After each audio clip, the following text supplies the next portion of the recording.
Assalamualaikum warahmatullahi wabarakatuh. Perkenalkan, nama saya Esti Istiqomah dengan NIM 2111420031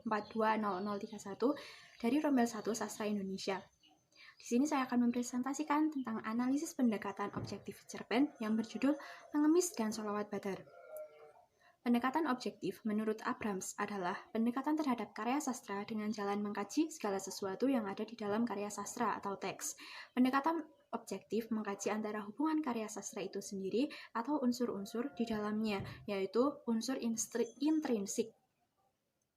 Analisis pendekatan objektif ini meliputi tokoh, tema, latar, amanat, gaya bahasa, dan sudut pandang.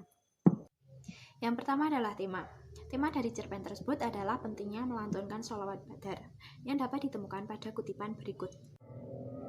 Walaupun terjadi kecelakaan antara bus yang ditumpangi lelaki dengan pakaian kusut dengan truk yang menyebabkan bus terguling, lelaki berpakaian kusut tersebut selamat karena ia terus melantunkan sholawat badar. Selanjutnya adalah tokoh dan penokohan. Yang pertama adalah tokoh.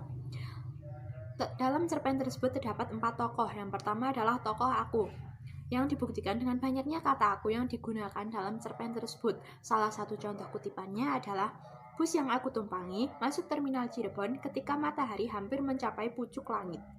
Yang kedua adalah tokoh pengemis. Tokoh pengemis ini dapat dibuktikan pada kutipan berikut. Begitu naik, lelaki itu mengucapkan salam dengan fasih. Kemudian, dari mulutnya mengalir sholawat badar dalam suara yang bening, dan tangannya menengadah. Lelaki itu mengemis. Aku membaca tentang pengemis ini dengan perasaan yang sangat dalam.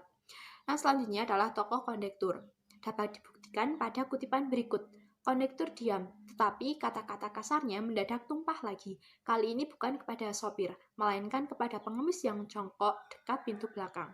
Yang selanjutnya adalah tokoh sopir. Dibuktikan pada kutipan berikut. Perhatianku terhadap si pengemis terputus oleh bunyi pintu bus yang dibanting. Kulihat sopir sudah duduk di belakang kemudi. Kondektur melompat masuk dan berteriak kepada sopir. Teriakannya ditelan oleh bunyi mesin diesel yang meraung-raung. Kudengar kedua awak bus itu bertengkar. Selanjutnya adalah penokohan.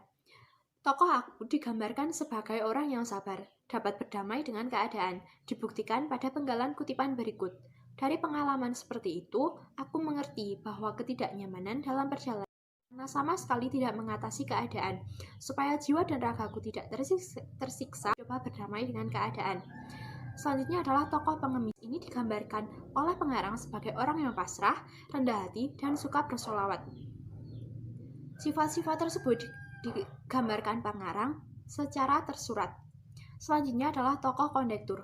Tokoh kondektur ini digambarkan oleh pengarang sebagai orang yang pemarah. Dapat dibuktikan pada kutipan berikut. Sopir yang marah menjalankan busnya dengan gila-gilaan. Kondektur diam, tetapi kata-kata kasarnya mendadak tumpah lagi. Kali ini bukan kepada sopir, melainkan kepada pengemis yang jongkok dekat pintu belakang. Selanjutnya adalah tokoh sopir. Tokoh sopir ini digambarkan sebagai orang yang egois dan pemarah. Digambarkan sebagai orang yang egois dapat dibuktikan pada kutipan berikut.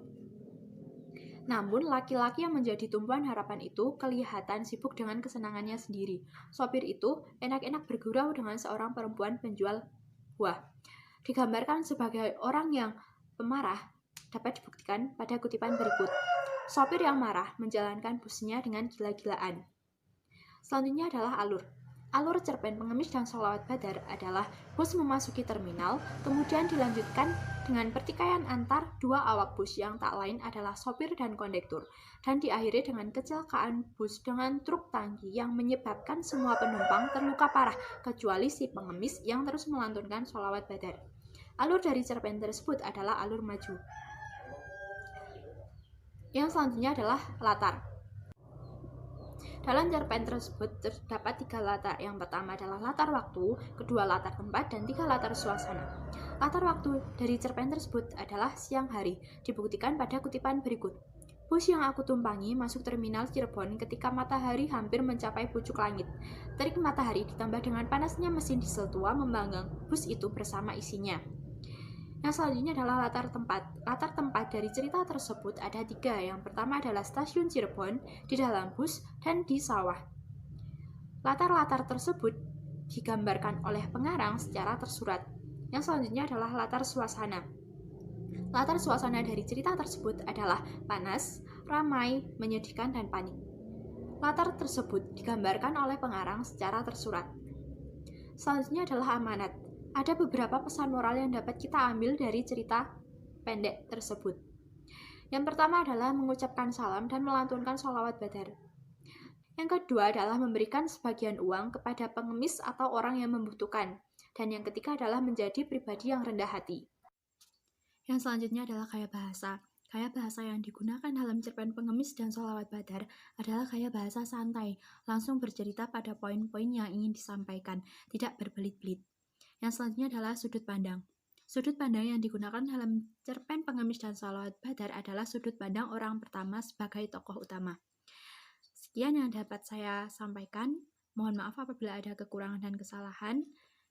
Terima kasih. Wassalamualaikum warahmatullahi wabarakatuh.